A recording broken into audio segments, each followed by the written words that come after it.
महाराष्ट्र जगत vision news में आपका बहुत स्वागत है। मैं हूं आपके साथ वीना।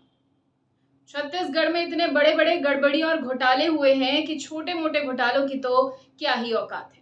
अब बिलासपुर की ही बात ले लीजिए। यहाँ 4 राशन दुकानों से लाखों का राशन गायब हो गया है। जी हाँ, फिलहाल इन चारों दुकानों को सस्पेंड कर दिया गया है, लेकिन जांच में लाखों का राशन गायब मिला है। बिलासपुर की 4 शासकीय उचित मूल्य दुकानों में 18,50,000 रुपए से ज्यादा का राशन अफरा तफरी करने का मामला सामने आया है। जांच में ये पता चला है कि चावल और शक्कर ही नहीं, कई क्विंटल नमक तक गायब है।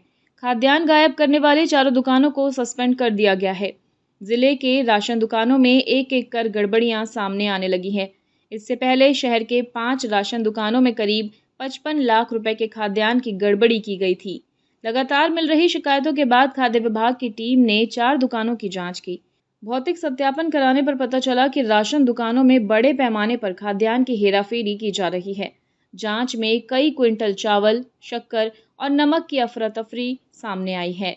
वार्ड क्रमांक 64 बिरकोना में 109.27 क्विंटल चावल कम मिला।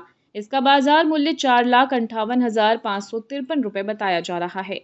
वार्ड क्रमांक 46 गणेश नगर के राशन दुकान में जांच में 78.78 क्विंटल चावल, 1.1 क्विंटल शक्कर कम मिला। इसका बाजार मूल्य 2,35,043 रुपए है। वार्ड क्रमांक 3 उसलापुर के संगवारी मिलन जन कल्याण समिति द्वारा संचालित राशन दुकान में 128.50 क्विंटल चावल, 1.75 क्विंटल शक्कर और 2.18 क्विंटल नमक कम मिला।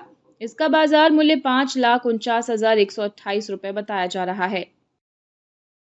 और फिलहाल खबरों में इतना ही। अपडेटेड रहने के लिए हमारे चैनल को सब्सक्राइब कर लीजिए। नई खबरों के नोटिफिकेशन के लिए बेल आइकन जरूर दबाइए। नमस्कार।